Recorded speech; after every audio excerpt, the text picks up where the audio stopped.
Selamat pagi dan selamat siang. Salam sehat untuk kita semua. Pada pertemuan kali ini kita akan membahas materi bab 6. Pada sesi yang ketiga, kita akan membahas persatuan dan kesatuan bangsa dalam Negara Kesatuan Republik Indonesia. Sebelum kita mulai materi pada sesi yang ketiga di bab 6, Pak Yafat ingatkan sekali lagi untuk presensi dengan ketik nama lengkap kalian dan juga nomor absen kalian di kolom diskusi yang sudah disediakan. Baik, kita akan mulai materi pada bab 6, Persatuan dan Kesatuan Bangsa dalam Negara Kesatuan Republik Indonesia pada sesi yang ketiga.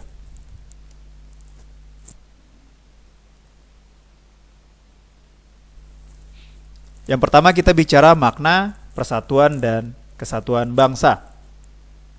Kalau kita bicara di sejarahnya, bukan hanya di Sumpah Pemuda, sebelum Sumpah Pemuda yaitu di 1908 atau berdirinya Budi Utomo, sudah banyak sekali perjuangan bagaimana para pemuda yang mau berjuang bersatu untuk cita-citanya yaitu kemerdekaan.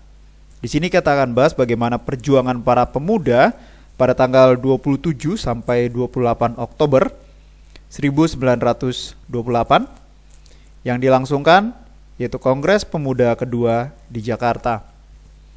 Hasil Kongres Pemuda yang kedua ini adalah suatu pernyataan yang sangat penting dalam sejarah persatuan dan kesatuan bangsa yang kita sama-sama tahu sampai sekarang kita rayakan sebagai Hari Sumpah Pemuda.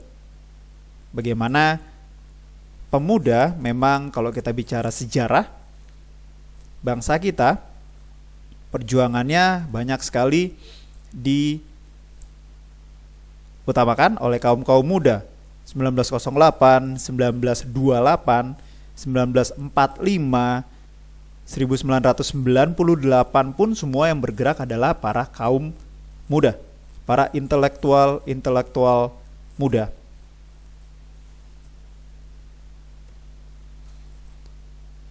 Berikutnya kita bicara prinsip persatuan dan kesatuan bangsa. Untuk memperkokoh persatuan dan kesatuan sebagai bangsa yang besar, antara lain, yang pertama kalau kita bicara Indonesia, salah satu ciri khasnya adalah Bhinneka Tunggal Ika, yang menjadi pemersatu bagaimana kita bisa berbeda-beda, tapi kalau kita bicara semangat persatuan, kita semuanya adalah warga negara Indonesia. Tidak memandang suku manapun, tidak memandang agama yang berbeda. Kalau kita masuk di skup bangsa, persatuan, berarti kita semuanya adalah warga negara Indonesia. Bhinneka Tunggal Ika, semboyan dari bangsa Indonesia. Yang kedua adalah semangat nasionalisme. Yang ketiga, kebebasan yang bertanggung jawab. Ini adalah salah satu ciri khas dari negara kita. Kita diberi kebebasan, tapi juga kita harus bertanggung jawab terhadap apa yang kita lakukan. Bukan kebebasan yang sebebas-bebasnya, tapi kebebasan yang bertanggung jawab. Yang keempat adalah wawasan Nusantara. Kita sudah belajar di kelas 10 bagaimana kita bisa mengetahui seluk-beluk bangsa kita sehingga kita bisa mencintai dan juga rela berkorban demi bangsa dan negara. Yang kelima adalah semangat persatuan untuk mewujudkan cita-cita kemerdekaan, proklamasi kita.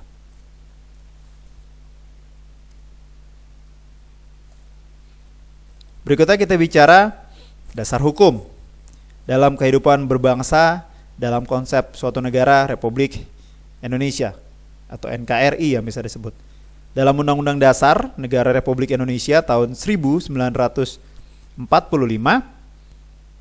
pada pasal 1 ayat yang pertama dikatakan negara Indonesia adalah negara kesatuan yang berbentuk republik.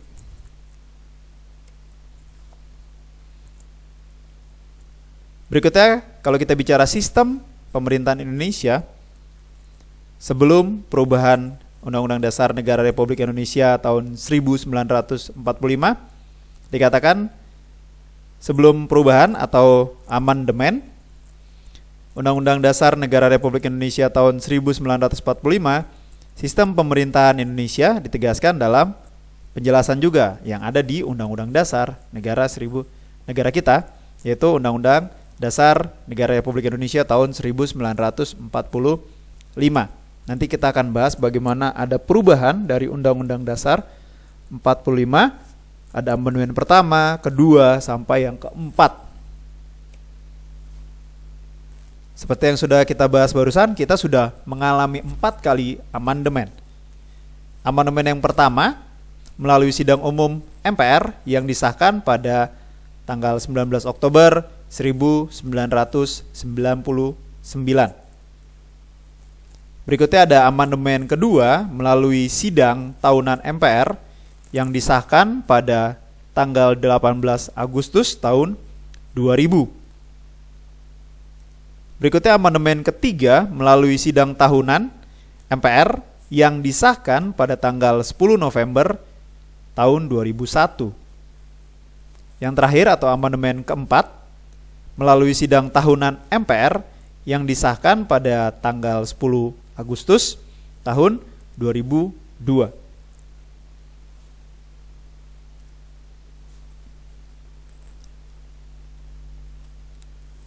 Sistem pemerintahan Indonesia menurut Undang-Undang Dasar Negara Republik Indonesia tahun 1945 menganut sistem pemerintahan presidensil atau presidensial.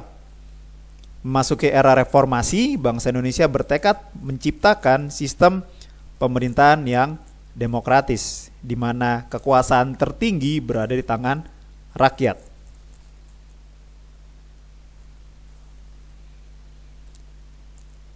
Berikut adalah beberapa pokok sistem pemerintahan setelah amandemen Undang-Undang Dasar Negara Republik Indonesia tahun 1945.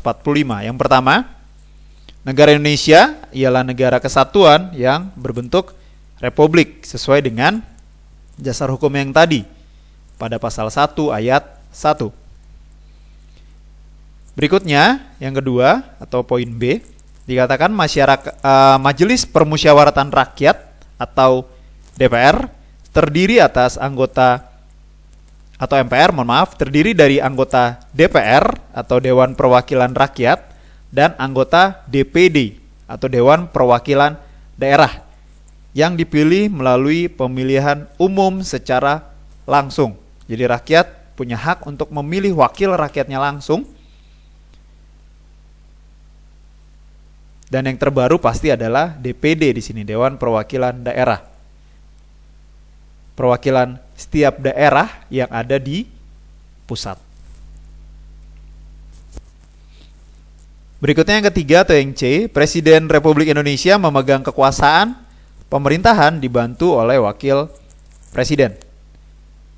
Yang keempat, Presiden dan atau Wakil Presiden dapat diberhentikan dalam masa jabatannya oleh MPR atas usul DPR. Jadi bukan hak sewenang-wenangnya dari MPR, tapi harus mendengarkan usul dari DPR. Yang E, Presiden tidak dapat membekukan dan atau membubarkan DPR karena kedudukan mereka sejajar. Kalau kita bicara sebelum amandemen, ada satu lembaga tertinggi yaitu MPR saat itu dalam masa jabatannya Presiden Soeharto pada Orde Baru. Dia adalah lembaga tertinggi dan Presiden sebagai mandataris MPR. Sehingga yang menunjuk dan memberhentikan saat itu adalah MPR. Tapi setelah amandemen, semua lembaga tinggi, tidak ada lembaga tertinggi lagi. Poin F, Presiden dibantu oleh menteri-menteri negara. Menteri-menteri negara diangkat dan diberhentikan oleh Presiden. Itu adalah hak prerogatif dari Presiden untuk mengangkat dan juga memberhentikan menteri-menteri negara. Berikutnya, Negara Kesatuan Republik Indonesia dibagi atas daerah-daerah provinsi. Provinsi dibagi lagi menjadi kabupaten dan kota. Terus ke bawah, kabupaten kota nanti ada kecamatan, ada kelurahan, turun lagi ke bawah nanti ada RW, RT, dan sampai keluarga. Yang berikutnya, Dewan Perwakilan Rakyat memegang kekuasaan untuk membentuk atau merancang undang-undang. Tentu saja harus ada persetujuan DPR. Jadi mereka yang merancang, tapi harus ada persetujuan dari presiden. Sehingga undang-undang itu nanti dapat diberlakukan.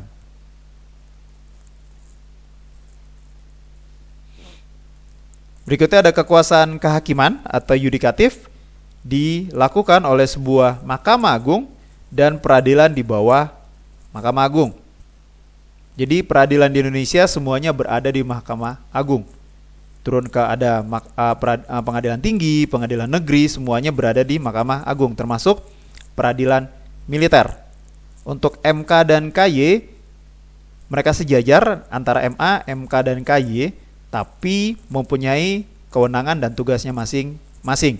Untuk kekuasaan kehakiman, semuanya berada di bawah kendali Mahkamah Agung.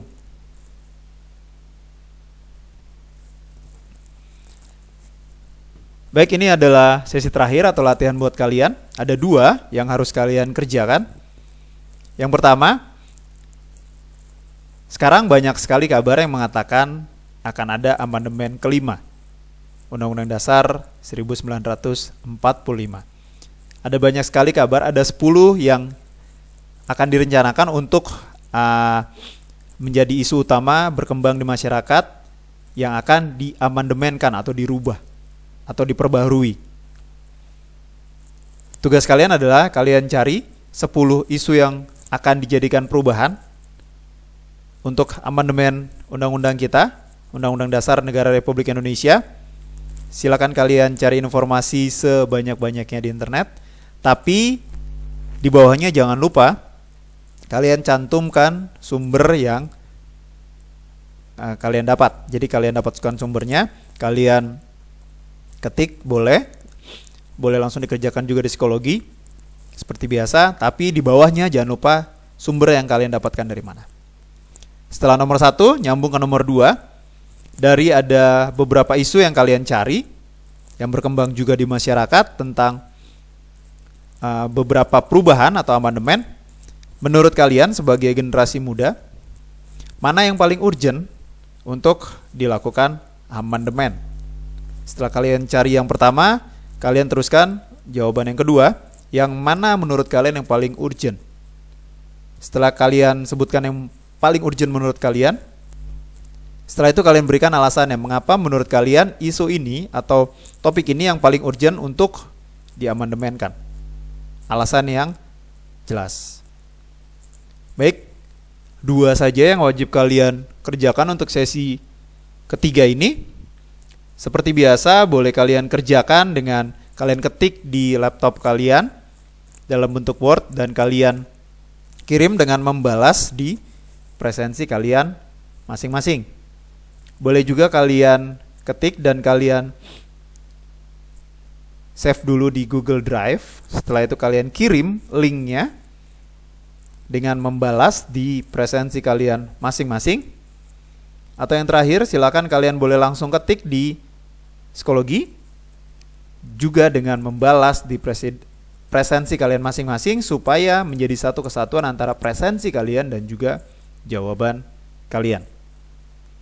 Baik, terima kasih untuk atensi kalian. Di sesi terakhir kalinya, Pak Yafet juga tidak akan bosan-bosannya mengingatkan kalian untuk tetap patuh terhadap protokol kesehatan dengan melaksanakan 5M, memakai masker kemanapun kalian pergi, mencuci tangan dengan sabun minimal 20 detik di air mengalir, menggunakan hand sanitizer secara berkala, menjauhi kerumunan, menjaga jarak, dan yang terakhir adalah membatasi mobilitas atau aktivitas kita untuk memutus penularan COVID-19. Salam sehat dari Pak Yafet untuk kalian di rumah dan juga untuk keluarga di rumah. Terima kasih, Tuhan memberkati.